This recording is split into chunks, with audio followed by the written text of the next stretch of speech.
नमस्कार विद्यार्थी मित्रांनो, स्वागत करतो तुमचं पुन्हा एकदा आपल्या ऑनलाईन लर्निंग प्लॅटफॉर्मवर. मी अनिल चंद्र सुर्वे. विद्यार्थी मित्रांनो, 17 डिसेंबरला होणारे ग्रुप सी ची एक्झाम, या एक्झामसाठी करंट अफेअर्स हा अत्यंत महत्त्वपूर्ण असा टॉपिक आहे. करंट अफेअर्सचा जर आपण विचार केला तर साधारणतः 1-1.5 वर्षापूर्वीचं करंट अफेअर्स आपल्याला वेगवेगळ्या एक्झाममध्ये विचारलं जात असतं. तर त्या अँगलने विचार करूनच आजचा आपण हे सेशन घेतलेलं आहे. जवळपास जानेवारीपासून ते नोव्हेंबरपर्यंतचा करंट अफेअर्सचे विविध लेक्चर्स आपण यामध्ये कव्हर करणार आहोत. सुरुवात करूया आजच्या लेक्चरला. विद्यार्थी मित्रांनो, तुर्की आणि सिरियामध्ये 6 फेब्रुवारी 2023 रोजी भूकंप झाला. या भूकंपासाठी हा भूकंप झाल्यानंतर भारताने तुर्कस्थानला एक मदत पाठवली म्हणजे काय, तर एनडीआरएफची टीम पाठवली. त्याचबरोबर काही धान्य असतील, काही इक्विपमेंट असतील, किंवा मेडिसिन असतील, डॉक्टर्स असतील, अशी पूर्ण टीम पाठवली. आणि या हे जे भूकंप झाला होता, या ऑपरेशनला भारताने कोणतं नाव दिलं, तर या ऑपरेशनला ऑपरेशन दोस्त असं नाव दिलं. यावरती तुम्हाला प्रश्न कदाचित विचारला जाऊ शकतो. म्हणून तुर्कस्तान आणि सिरियामध्ये झालेल्या भूकंपाचा धक्का कधी बसला, तर त्याची तारीख देखील माहिती असली पाहिजे, 6 फेब्रुवारी 2023. आणि यासाठी भारताने जी मदत या देशांना केली, तर त्यासाठी आपण कोणतं ऑपरेशन राबवलं ते देखील माहिती असलं पाहिजे. कारण वेगवेगळे जे काही आपण इतर देशांमध्ये ऑपरेशन्स राबवलेले आहे, म्हणजे इतर देशातून आपले नागरिक परत आणण्यासाठीचे ऑपरेशन्स असतील, किंवा इतर देशांना वेगवेगळ्या पद्धतीने केलेली मदत, मग ती चक्रीवादळ असेल किंवा भूकंप असेल, आपत्ती असेल, अशा संदर्भात जी काही मदत असते त्याबद्दल नेहमी प्रश्न आपल्याला असतात. तर त्या अँगलनं थोडासा विचार करून हा मुद्दा आपल्यासाठी खूप महत्त्वाचा ठरणार आहे. पुढचा मुद्दा बघूया. ॲड लक्ष्मणचंद्रा व्हिक्टोरिया गौरी यांची मद्रास उच्च न्यायालयाच्या अतिरिक्त न्यायाधीशपदी नेमणूक झाली. आता ॲड लक्ष्मणचंद्रा व्हिक्टोरिया गौरी यांनी मद्रास उच्च न्यायालयाच्या न्यायाधीशपदी जरी शपथ घेतली असली तरी त्यांच्या नावाबद्दल थोडी कॉन्ट्रोवर्सी झाली होती. बऱ्याच लोकांचा त्यांना उच्च न्यायालयाच्या न्यायाधीशपदी नियुक्त होण्यासाठीचा विरोध होता. त्यामागचं कारण त्यांच्यावरती अशी टीका करण्यात आली होती किंवा असा आरोप करण्यात आला होता की त्या एका विशिष्ट पक्षाच्या विचारसरणीशी संबंधित असल्यामुळे, एका राजकीय पक्षाच्या विचारसरणीशी संबंधित असल्यामुळे अशा व्यक्तीची उच्च न्यायालयाच्या न्यायाधीशपदी नियुक्ती होणे कुठेतरी चुकीचं आहे. म्हणून त्यांचं नाव थोडंसं चर्चेत होतं. मग ही कॉन्ट्रोवर्सी झाल्यामुळे याच्यावरती कदाचित तुम्हाला प्रश्न विचारला जाऊ शकतो. त्याच्यानंतर जागतिक हिंदी संमेलनासंदर्भात आपण चर्चा करूया. जागतिक हिंदी संमेलन जे आहे ते 15 ते 17 फेब्रुवारी 2023 दरम्यान फिजी या देशामध्ये पार पडलं. आता फिजी या देशामध्ये जागतिक हिंदी संमेलन पार पडलं, तर ते कितवं संमेलन होतं, तर ते 12वं होतं. कितवं होतं? 12वं जागतिक हिंदी संमेलन होतं. कुठे पार पडलं हे लक्षात ठेवायचं. तर देशाचं नाव असणार आहे फिजी. आणि कोणत्या कितवं होतं तर ते लक्षात ठेवायचं, ते होतं 12वं. एकच मिनिट, ते कलर चेंज करून घेऊया आपण.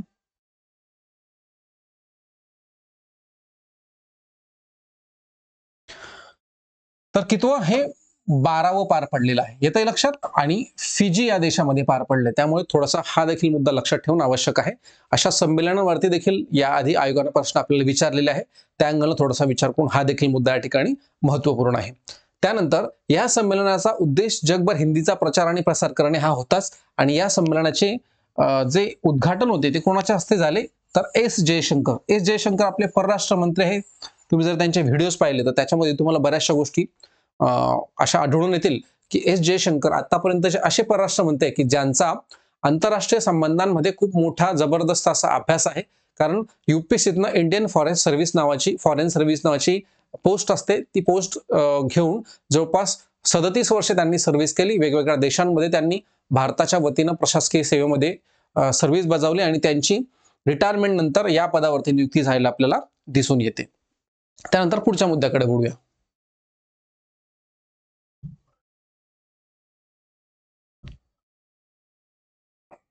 पुढचा मुद्दा आहे, दक्षिण आफ्रिकेतून 12 चित्ते आपण आणले. आता 12 चित्ते 18 फेब्रुवारी 2023 रोजी आणले.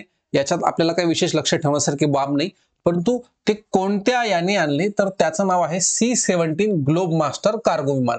तर याचं नाव लक्षात ठेवणं गरजेचं आहे. त्यानंतर या विमानाने ग्वाल्हेर विमानतळ येथून ते MI-17 हेलिकॉप्टरने शिवपूर जिल्हा मध्य प्रदेश या ठिकाणी कुनो पालमपूर राष्ट्रीय उद्यानात आणण्यात आलं. तुम्हाला या ठिकाणी जिल्ह्याचं देखील नाव लक्षात ठेवणं गरजेचं आहे. जिल्ह्याचं नाव काय आहे? शिवपूर. नुसतं कुनो पालमपूर राष्ट्रीय उद्यान तुम्हाला विचारतील असं अजिबात नाही, किंवा या अभयारण्याचं नाव विचारतील असं अजिबात नाही. ते कोणत्या जिल्ह्यात मध्य प्रदेशामध्ये स्थित आहे ते देखील या ठिकाणी माहित असणं आवश्यक आहे. म्हणून अशा पद्धतीने तुम्ही या ठिकाणी लक्षात ठेवू शकता. यामध्ये 7 नर आणि 5 माद्या यांचा समावेश होता. सध्या भारतात एकूण 20 चित्त्यांची संख्या आपल्याला झालेली दिसून येते.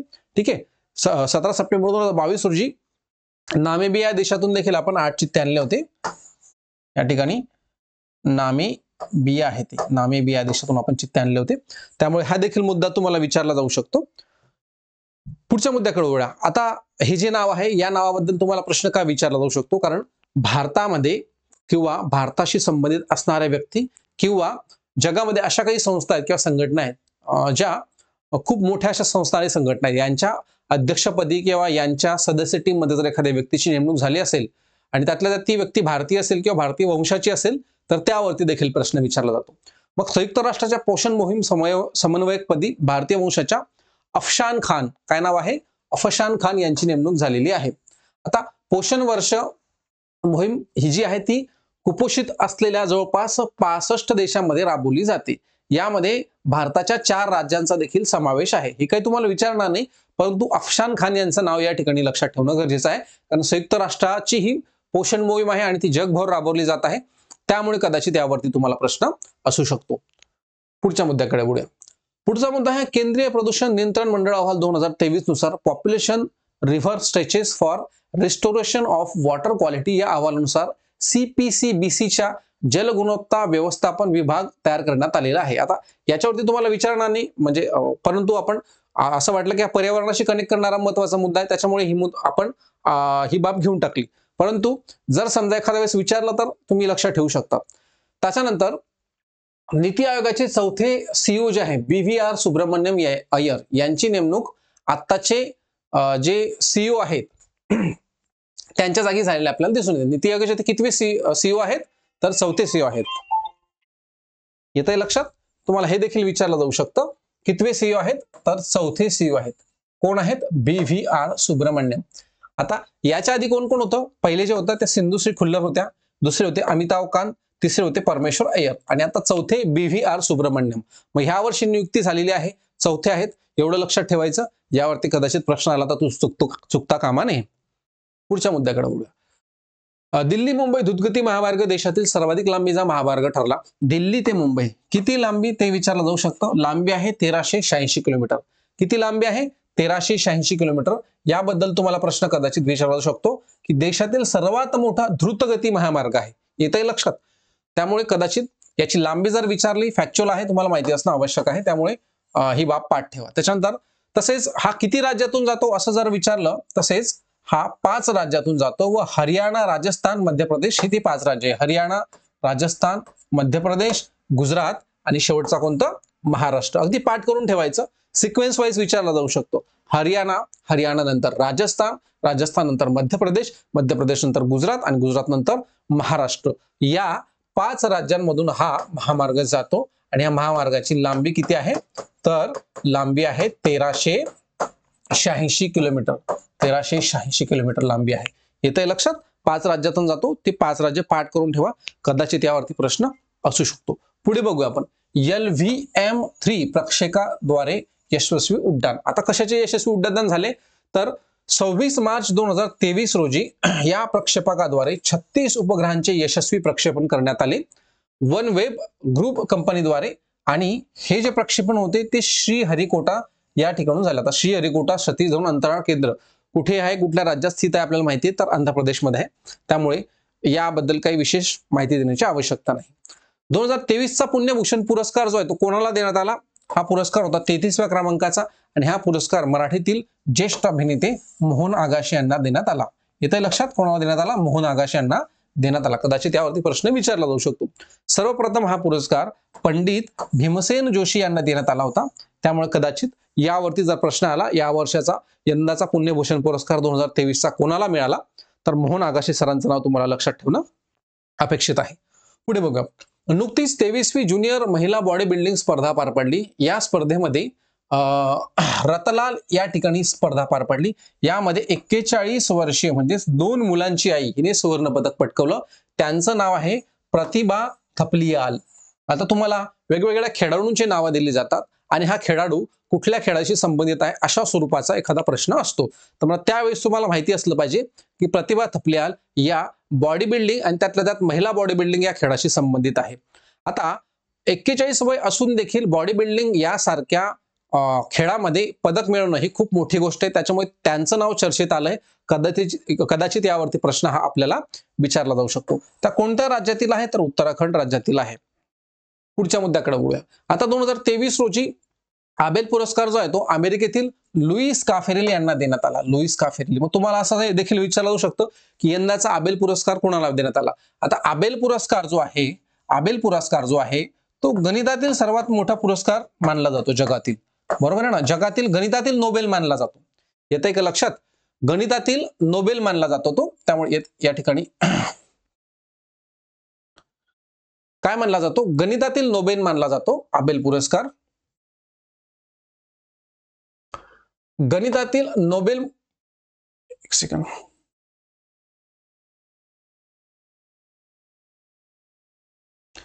काय मानला जातो, गणितातील नोबेल पुरस्कार म्हणून हा मानला जातो. या पुरस्काराची सुरुवात कधी झाली, तर 2003 मध्ये झाली. सुरुवात नाही विचारणार. या वर्षाचा कुणाला मिळाला, तर लुईस काफेरेली यांचं नाव माहिती असलं पाहिजे. त्यामुळे ही बाब माहिती असली पाहिजे. आता निल्स हेरिंग यांच्या स्मृतीप्रित्यर्थ हा दिला जातो. हे विचारणार नाही, कोणाला दिला हे विचारलं जाऊ शकतं. त्यामुळे ही बाब तुम्ही लक्षात ठेवू शकता. पुढच्या मुद्द्याकडे वळा. 29वी महानगरपालिका म्हणून नुकतीच कोणत्या महानगरपालिकेची स्थापना झाली, तर जालना ही महानगरपालिका आहे. ज्या ज्या महानगरपालिका वाढतात त्या महानगरपालिकेबद्दल आपल्याला माहिती असलं पाहिजे. 27वी पनवेल, 28वी इचलकरंजी आणि 29वी जालना. आता हे करंट अफेअर्सचे लेक्चर आहे. याच्या पलीकडे जाऊन जर समजा 30वी झाली असेल, 31वी झाली असेल, तर ते देखील तुम्ही अपडेट असणं आवश्यक आहे. त्यामुळे काही लेक्चर जे आहेत अपडेशनचे असतात. तुम्ही असं म्हणणार की सर तुम्ही चुकीचं शिकवलं, असं होऊ शकतं. हे लेक्चर जर जुनं झालं तर तुम्हाला तसं वाटेल, परंतु हे करंट अफेअर्स याच्यात अपडेशन्स खूप असतात. G7 परिषद 2023ची. आता ठिकाण हिरोशिमा कुठे पार पडणार आहे असं जर विचारलं तर हिरोशिमा आपल्याला माहिती असलं पाहिजे. आणि कितव्या क्रमांकाची पार पडणार आहे, तो 49व्या. कितव्या क्रमांकाची, 49वी ही G7 ची बैठक असणार आहे. आणि कुठे पार पडणार आहे, हिरोशिमा जपान. हिरोशिमा आपल्याला माहिती असेल, हिरोशिमा नागासाकी या 2 शहरांवरती अणुबॉम्बचा हल्ला केला होता अमेरिकेने. त्यामुळे ही 2 शहरं चर्चेत आहे.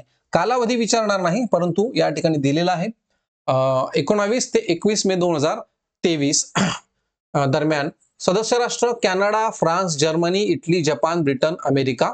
स्थापना कधी आहे, 25 मार्च 1973. स्थापना जर विचारली तर तुम्हाला माहिती असणं आवश्यक आहे. पुढच्या मुद्द्याकडे वळूया. पुढचा मुद्दा आहे आंतरराष्ट्रीय बुकर पुरस्कार 2023चा कोणाला देण्यात आला, तर बुकर पुरस्कार जो आहे तो जॉर्जी गॉस्पॉडिनोव यांना या ठिकाणी आंतरराष्ट्रीय बुकर पुरस्कार देण्यात आला. बघा, मॅन बुकर पुरस्कार वेगळा आणि आंतरराष्ट्रीय बुकर पुरस्कार वेगळे आहे. तर आंतरराष्ट्रीय जर विचारलं, इंटरनॅशनल बुकर जर विचारलं, आंतरराष्ट्रीय बुकर पुरस्कार जर विचारलं, तर जॉर्जी गॉस्पॉडिनोव यांचं नाव लक्षात ठेवणं आवश्यक आहे. आणि त्यांचा जे लिहिलेलं लिखाण आहे ते काय आहे, तर टाइम शेल्टर, या टाइम शेल्टरला हे देण्यात आलेलं आपल्याला दिसून येते. पुढच्या मुद्द्याकडे बघा. भारतीय राज्यघटनेचे शिल्पकार डॉक्टर बाबासाहेब आंबेडकर हे लंडनहून बॅरिस्टर होऊन भारतात परतले. या घटनेला 3 एप्रिल 2023 रोजी 100 वर्ष पूर्ण झाले. त्यामुळे कदाचित या वर्षी या मुद्द्यावरती प्रश्न विचारला जाऊ शकतो, या घटनेवरती प्रश्न विचारला जाऊ शकतो. कारण या घटनेला जवळपास 100 वर्ष पूर्ण झाले आपल्याला दिसून येत आहे. त्यामुळे हा मुद्दा देखील आपल्यासाठी महत्वाचा आहे. कारण ज्यावेळेस ऐतिहासिक घटनांना जवळपास 100 वर्ष, 150 वर्ष, 75 वर्ष असे काहीतरी वर्ष पूर्ण होतात, त्यावेळेस त्या गोष्टीची पुनरावृत्ती होते आणि एक प्रकारे आपण तो महोत्सव म्हणून साजरा करत असतो दरवर्षी. म्हणून एखाद्या गोष्टीला जर जास्त वर्ष पूर्ण झाले असतील ऐतिहासिक गोष्टीला, तर त्या बाबीवरती नेहमी प्रश्न हा विचारला जात असतो. तर त्या अँगलला थोडासा विचार करून इथे हा मुद्दा देखील महत्वाचा आहे. पुढचा मुद्दा आहे युट्यूबचे नवीन CEO भारतीय वंशाचे नील मोहन. बघा, जागतिक लेवलच्या ज्याही काही सॉफ्टवेअर कंपनी असतील, गुगल असेल, गुगलचे सुंदर पिचाई, ट्विटर असेल, युट्यूब असेल, किंवा ज्याही महत्वपूर्ण कंपन्या आहेत, जवळपास 8 ते 10 या महत्वपूर्ण कंपन्यांवरती भारतीय वंशाच्याच व्यक्तींची नेमणूक या ठिकाणी आपल्याला झालेली दिसते. त्याच्यामुळे जे बदल होत असतात, या बदलांशी संबंधित महत्वाच्या मुद्द्यांवरती नेहमी प्रश्न असतात. म्हणून कदाचित हा मुद्दा आपल्यासाठी महत्वाचा आहे. त्यासाठी यांचं नाव आपल्याला लक्षात ठेवायचंय. आपण युट्यूब नेहमी वापरत असतो. नेहमी म्हणण्यापेक्षा आपण दिवसातनं 5 ते 7 तास युट्यूब वापरत असतो. त्यामुळे आपल्यासाठी नील मोहन यांचं नाव लक्षात ठेवणं फार आवश्यक आहे. पुढचं, भारतामध्ये नुकताच लिथियमचा मोठ्या प्रमाणात साठा सापडला. आता तुम्हाला असं देखील विचारलं जाऊ शकतं की कोणत्या खनिज पदार्थास किंवा कोणत्या खनिज धातूस व्हाईट गोल्ड म्हणून ओळखलं जातं, पांढरे सोने म्हणून ओळखलं जातं, तर त्या धातूचं नाव आहे लिथियम. आता लिथियमचा वापर कुठे कुठे होतो, तर स्मार्टफोन मध्ये होतो, लॅपटॉप मध्ये होतो आणि इलेक्ट्रिक वाहनांच्या बॅटऱ्यांमध्ये देखील होतो. त्यामुळे हा मुद्दा या ठिकाणी लक्षात ठेवणं अपेक्षित आहे. पुढे आता हा दुर्मिळ असा खनिज धातू आहे जो आपण ऑस्ट्रेलिया आणि अर्जेंटिनाकडनं आपण आणायचो, बरोबर आहे ना. आपण त्यांच्याकडनं काय करायचो, आयात करायचो. आता भारतात लिथियम ज्या बॅटरी आहेत, भारतामध्ये ज्या लिथियम बॅटरी आहेत, या लिथियम बॅटरीसाठी लागणारा 80% सामग्री आपण चीन देशाकडनं आणत असतो, चीन देशाकडनं आयात करतो.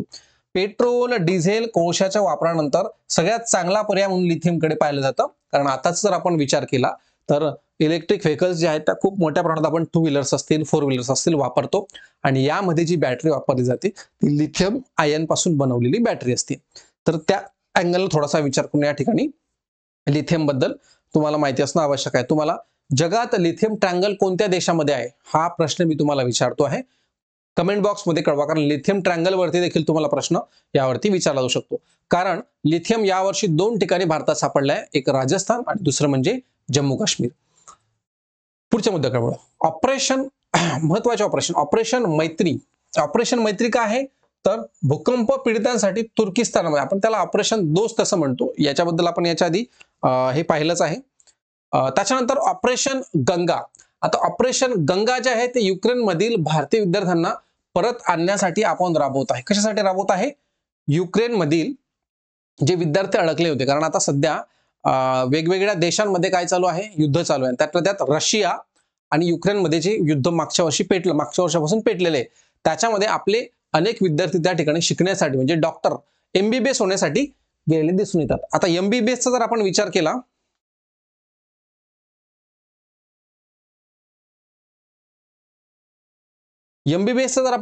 तर MBBS भारतामध्ये करणं म्हणजे खूप अवघड आहे आणि खूप महागडा देखील आहे. त्याच्यामुळे इथे जे आहे तुर्कीला, युक्रेनला आपले बरेच विद्यार्थी जे आहेत ते जात असतात. मग युक्रेनमध्ये युद्ध सुरू झालं, त्याच्यामुळे हे विद्यार्थी परत आणले. तर या विद्यार्थ्यांना परत आणण्यासाठी आपण कोणतं ऑपरेशन राबवलं, ऑपरेशन गंगा या ठिकाणी लक्षात ठेवणं आवश्यक आहे. ऑपरेशन कावेरी काय आहे, तर सुदान या देशामध्ये अडकलेल्या नागरिकांना माघारी आणण्यासाठी. बघा पुन्हा एकदा आपण ऑपरेशन राबवलेलं आहे, ते म्हणजे ऑपरेशन कावेरी. तर सुदानमध्ये अडकलेल्या नागरिकांना आपण परत आणलं, त्यासाठी ऑपरेशन कावेरी. आणि ऑपरेशन गंगा कसे संबंधित आहे, युक्रेन देशामध्ये अडकलेले विद्यार्थी. दोनही बाबी लक्षात ठेवा, जोड्या लावामध्ये तुम्हाला विचारलं जाऊ शकतं. ऑपरेशन देवशक्ती काय आहे, तर ऑपरेशन देवशक्ती अफगाणिस्तानशी संबंधित आहे. त्याच्यानंतर operation Devshakti India's evacuation plan from Kabul. त्यामुळे अफगाणिस्तान आणि ऑपरेशन देवशक्ती हा संदर्भ या ठिकाणी लक्षात ठेवा. ऑपरेशन करुणा कोणत्या देशाशी संबंधित आहे, तर म्यानमार देशाशी संबंधित आहे. आपण याच्यावरती एक सेपरेट लेक्चरच घेतलं, याच्यामध्ये आपण डिटेलमध्ये चर्चा केलेली आहे. पुन्हा इथे रिपीट घेण्याचं कारण तुम्हाला जोड्याला मध्ये विचारलं जाऊ शकतं. पुढच्या मुद्द्याकडे बघूया. रोहन बोपन्ना यांचं नाव ATP मास्टर्स 1000 ची उपाधी यांना देण्यात आली, म्हणजेच सर्वात जास्त वयात स्पर्धा जिंकणारा टेनिस खेळाडू आहे रोहन बोपन्ना. जवळपास 40 क्रॉस होणारे 2 खेळाडू आपल्या देशात ज्यांनी पदकं आतापर्यंत आपल्यासाठी आणून दिलेली आहे. एक म्हणजे महेश भूपती, आय थिंक लिएंडर पेस का महेश भूपती, या जोडीमधला एक कोणीतरी खेळाडू जो 40 क्रॉस आहे तरी देखील देशासाठी त्यांनी मेडल आणलं. आणि दुसरं आता एक व्यक्ती आहे ते म्हणजे रोहन बोपन्ना, यांनी देखील 40 क्रॉस होऊन देखील आपल्या देशासाठी या ठिकाणी पदक आणलेलं दिसून येतं. त्यामुळे यांचं नाव देखील चर्चेत होतं. नुकताच सर्वाधिक जास्त ग्रँड स्लॅम स्पर्धा जिंकण्याचा विक्रम कोणी केला, तर नोवाक जोकोविच यांनी केला. तर आपण लहानपणापासून, शाळेत असतानापासून, कॉलेजपासून यांचंच नाव नोवाक जोकोविच, त्याचबरोबर रॉजर फेडरर, जे असे 3-4 नावं आहेत, ही 3-4 नावं पुन्हा पुन्हा वेगवेगळ्या स्पर्धांमध्ये जिंकण्याशी संबंधित आपण ऐकत असतो. तर एकूण 23 स्पर्धा त्यांनी जिंकल्या या ठिकाणी असं आहे. कदाचित याच्यानंतरची जिंकली असेल 24-25, परंतु करंट अफेअर्सशी रिलेटेड मुद्दा आहे, अपडेशन्स होत असतात, त्या अँगलला थोडासा विचार करून हा मुद्दा इथे लक्षात ठेवणं आवश्यक आहे. 2023 ची हॉकी वर्ल्ड कप स्पर्धा नुकतीच भारतात पार पडली. आता ही स्पर्धा कुठे पार पडली असं विचारलं तर आपल्याला माहिती पाहिजे, भारतात पार पडली. कुठे पार पडली, भारतात पार पडली. आणि कोणत्या ठिकाणी पार पडली, तर ओडिसा राज्यातील बिरसा मुंडा स्टेडियम मध्ये पार पडली. आता हा कितवा कप होता, तर 15वा कप होता. आणि विजेता कोण ठरलं तर जर्मनी ठरलं आणि उपविजेता कोण ठरलं तर बेल्जियम ठरलं. आता वन लाईन क्वेश्चन इथे विचारणार नाही. खालील दिलेले योग्य विधाने ओळखा असा तुम्हाला प्रश्न असेल आणि त्यामध्ये वेगवेगळी 5-6 सेंटेन्स दिले जातील. पहिलं सेंटेन्स असेल की 2023 मधील हॉकी वर्ल्ड कप स्पर्धा नुकतीच भारतात पार पडली. ही स्पर्धा 15वी स्पर्धा म्हणून ओळखली जाते.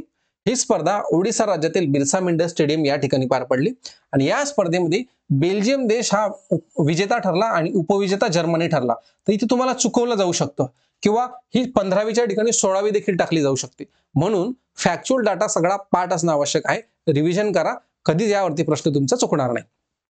पुढच्या मुद्द्याकडे वळूया. पुढचा मुद्दा आहे हॉकी इंडियाच्या अध्यक्षपदी नुकतीच दिलीप तिर्की यांची नेमणूक झाली. आता एका खेळाडूची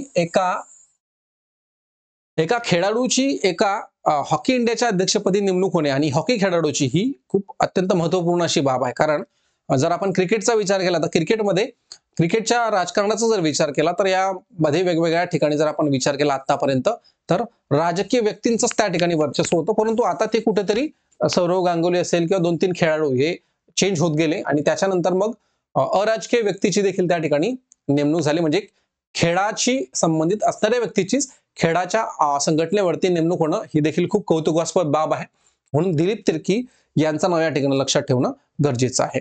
पुढच्या मुद्द्याकडे वळूया. पुढचा मुद्दा आहे भारतातील पहिले हायब्रिड रॉकेट तामिळनाडू राज्यातून प्रक्षेपित करण्यात आले. असं विचारलं जाऊ शकतं की भारतातील पहिले हायब्रिड रॉकेट कोणत्या राज्यातून प्रक्षेपित करण्यात आलं. तुम्हाला पर्याय दिले जाणार आंध्र प्रदेश, दुसरं दिलं जाणार तामिळनाडू, तिसरं दिलं जाणार कर्नाटक आणि चौथं दिलं जाणार केरळ. तर आपल्या प्रश्नाचं उत्तर काय असणार आहे तामिळनाडू हायब्रिड रॉकेट. आता हैदराबाद स्कायरूट या खाजगी कंपनीने हा प्रोजेक्ट राबवला. तर कोणती खाजगी कंपनी जिने पहिल्यांदाच पहिले हायब्रिड रॉकेट सुरू केले? एका खाजगी कंपनीने. त्या कंपनीचं नाव या ठिकाणी माहिती असणं आवश्यक आहे आणि या कंपनीचं नाव आहे स्कायरूट कंपनी. येतंय लक्षात? पुढच्या मुद्द्याकडे वळूया.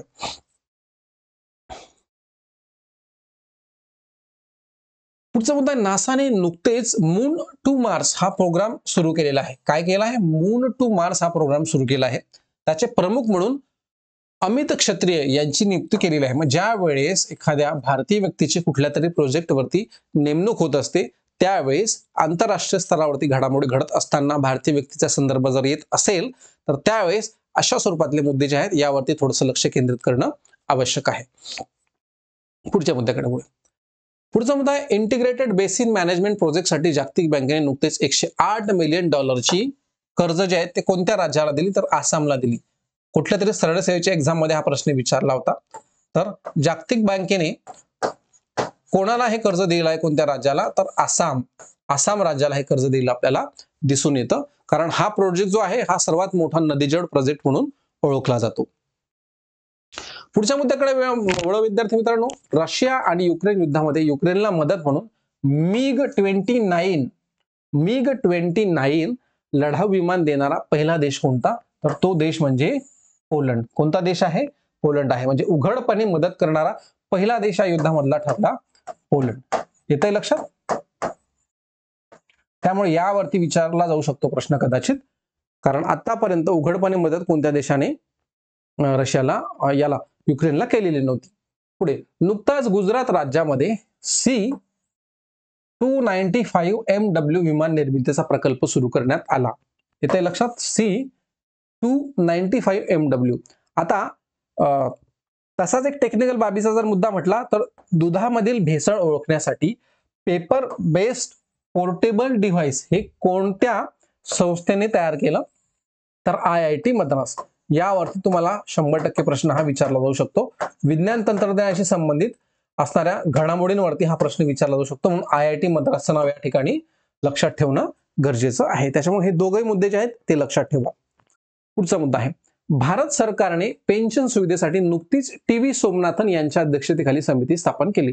मग असं विचारलं जाऊ शकतं की भारत सरकारने पेन्शन सुधारणा किंवा पेन्शन सुधारणा दुरुस्ती संदर्भात कोणाच्या अध्यक्षतेखाली समिती सादर केली? तर TV सोमनाथन यांचं नाव या ठिकाणी लिहिणं अपेक्षित आहे. येते लक्षात? पुढे नुकतेच सलीम दुरानी यांचं निधन झालं. तर सलीम दुरानी ही काय होते, कुठल्या खेळाशी संबंधित होते, तर क्रिकेट खेळाशी संबंधित असणारं नाव होतं. मग तुम्हाला असं देखील विचारलं जाऊ शकतं की 2023 मध्ये नुकतेच सलीम दुरानी या खेळाडूचे निधन झाले.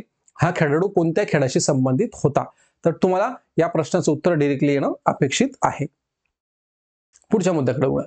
पुढचा मुद्दा आहे गुजरातमधील गीर अभयारण्यानंतर आशिया खंडातील सिंहांसाठी दुसरे घर म्हणून. बघा, पहिले घर आपल्याला माहिती आहे की गुजरातमधील गीर अभयारण्य कशाशी संबंधित आहे, आपल्याला लहानपणापासून आपल्याला आपण वाचलेलं असतं.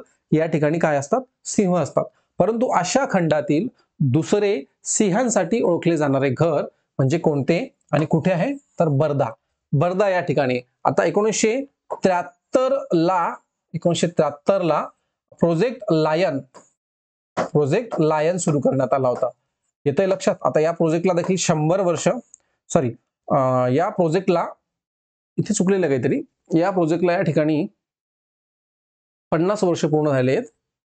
येतंय लक्षात, किती, 50 वर्ष पूर्ण झाले आहेत, 50 वर्ष. त्याच्यामुळे यावरती तुम्हाला प्रश्न कदाचित विचारला जाऊ शकतो. येतंय लक्षात. या ठिकाणी थोडीशी मिस्टेक झाली आहे.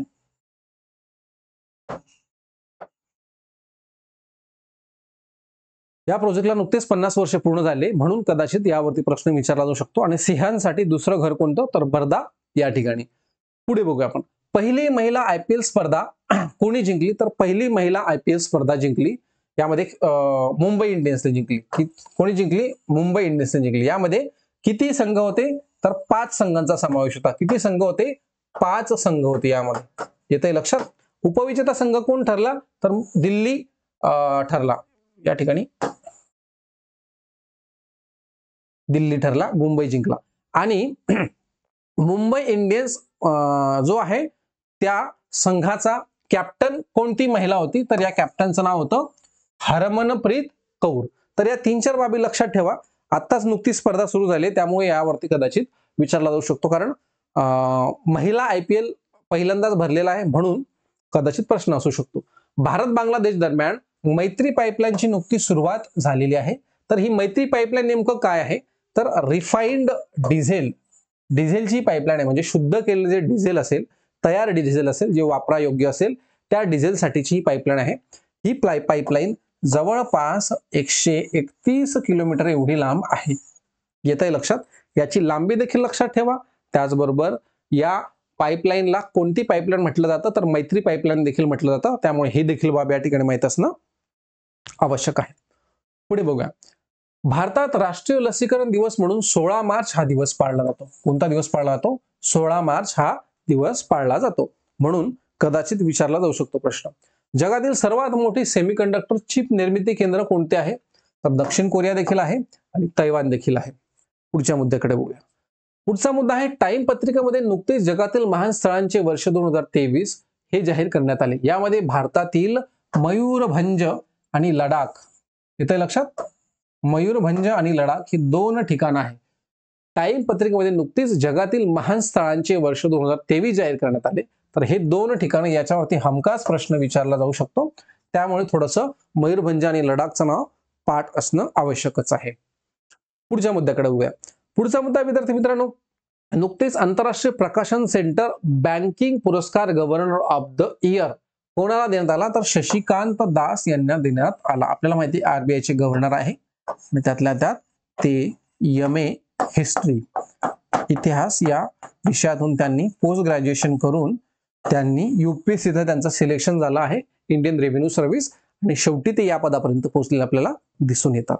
पुढचा मुद्दा, राजस्थान या राज्याने नुकतेच 19 नवीन जिल्हे तयार करण्याची घोषणा केली. कोणत्या राज्याने नुकतेच 19 जिल्हे तयार करण्याची घोषणा केली असं जर विचारलं, तर या ठिकाणी राजस्थानचं नाव माहिती असणं गरजेचं आहे. कारण आतापर्यंत इतके जिल्हे तयार होण्याचा हा पहिलाच प्रसंग आहे एखाद्या राज्यामध्ये. येतंय लक्षात. त्यामुळे हा देखील मुद्दा थोडा चर्चेत होता. पुढच्या मुद्द्याकडे बघूया. पहिले संयुक्त राष्ट्र जलसंमेलन 2023 चे आयोजन कुठे करण्यात आले, तर न्यूयॉर्क मध्ये करण्यात आले. कुठे करण्यात आले, न्यूयॉर्क या ठिकाणी करण्यात आले. पहिले संयुक्त राष्ट्र जलसंमेलन 2023 चे न्यूयॉर्क या ठिकाणी करण्यात आले. बघा, शक्यतो मी स्क्रीनवरती जास्त राहत नाही, कारण मी जर स्क्रीनवरती असा उभा राहिलो तर तुम्हाला बाकीचं मटेरियल दिसणार आणि त्याचा स्क्रीनशॉट काढता येणार नाही. म्हणून शक्यतो आपण थोडंसं बाजूला राहून तुम्हाला या बाबी सांगत आहोत. सध्या भारतात एकूण 6 राष्ट्रीय पक्ष आहेत. आपल्याला माहिती आहे 2 राष्ट्रीय पक्षांचा दर्जा काढण्यात आलेला आहे. नुकताच आप या पक्षाला राष्ट्रीय पक्षाचा दर्जा देण्यात आला. कोणत्या पक्षाला नुकताच राष्ट्रीय पक्षाचा दर्जा देण्यात आला? तर आप सगळ्यांना माहिती आहे दिल्ली येथे सरकार होतं, नंतर पंजाब, हरियाणा, हळूहळू बऱ्याच राज्यांमध्ये आता हा पक्ष जो आहे तो मोठा होत आहे. नुकताच 2 राष्ट्रीय पक्षांचा दर्जा काढून टाकण्यात आला. आता मला कमेंट बॉक्समध्ये कळवा की कोणत्या 2 राष्ट्रीय पक्षांचा दर्जा यावर्षी काढून टाकण्यात आलेला आहे. त्यामुळे या ठिकाणी या 2 बाबींवरती कदाचित प्रश्न विचारला जाऊ शकतो. नुकतंच जगातील सर्वात लांब बोगदा ज्याला आपण T5 बोगदा असं म्हणतो, T5 टनेल असं म्हणतो, T5 टनेल मध्ये सध्या दुर्घटना घडलेली आपल्याला दिसून येते आहे. त्याच्यामुळे हे देखील बाब या ठिकाणी माहिती असणं आवश्यक आहे. तर जम्मू काश्मीर या ठिकाणी अंतर आहे 880 किलोमीटरचा हा बोगदा असं म्हटलं जातं. रामबन T5 टनल असं या बोगद्याचं नाव आपल्याला या ठिकाणी दिसतंय. येतंय लक्षात? तर अशा पद्धतीचं विद्यार्थी मित्रांनो आजचं हे लेक्चर होतं. या संपूर्ण लेक्चर मध्ये आपण जवळपास महत्त्वाचा डाटा कव्हर करण्याचा प्रयत्न केलेला आहे. तुमची 17 डिसेंबरला एक्झाम आहे. या 17 डिसेंबर पर्यंत जितकं शक्य होईल तितकं करंट अफेअरचे आपण दररोज लेक्चर अपलोड करण्याचा प्रयत्न करू. रोज लाईव्ह येणं शक्य होत नाही कारण अनेक विद्यार्थी मित्रांची ऍडमिशन्स असतील, टेक्निकल प्रॉब्लेम्स असतील, इतर विषयाचे जे ऍडमिशन्स आहेत ते सगळ्या बाबी पाहाव्या लागतात. त्यामुळे जेवढं शक्य होईल तेवढं आपण येण्याचा प्रयत्न करणार आहोत. त्यातल्या त्यात आपले महाराष्ट्राचे इतिहासाचे देखील लेक्चर सुरू झाले आहेत. त्यातल्या त्यात आपल्या महाराष्ट्राच्या इतिहासाच्या लेक्चरची PYQ देखील सुरू झालेत आणि करंट अफेअरची लेक्चर या सगळ्या 3ही बाबी आपण सायमल्टेनियसली करत आहोत आणि इतरही बाबी असतात. त्यामुळे आपण जास्तीत जास्त देण्याचा या ठिकाणी प्रयत्न करत आहोत. जर तुम्हाला ऑनलाईन कोर्सेस संदर्भात काही माहिती हवी असेल तर 94 048 45 434 या नंबरवरती तुम्ही कॉल करू शकता आणि आपलं टेलिग्राम चॅनल देखील आहे. तुम्हाला टेलिग्राम चॅनलची लिंक देखील मी सेंड करेल. त्याचबरोबर कोर्सेस संदर्भात जर तुम्हाला काही इन्क्वायरी करायची असेल तर तुम्ही निश्चितपणे करू शकता. तर विद्यार्थी मित्रांनो अशा स्वरूपाचं आजचं लेक्चर होतं. पुन्हा भेटूया अशाच एका न्यू सेशनमध्ये. तोपर्यंत नमस्कार.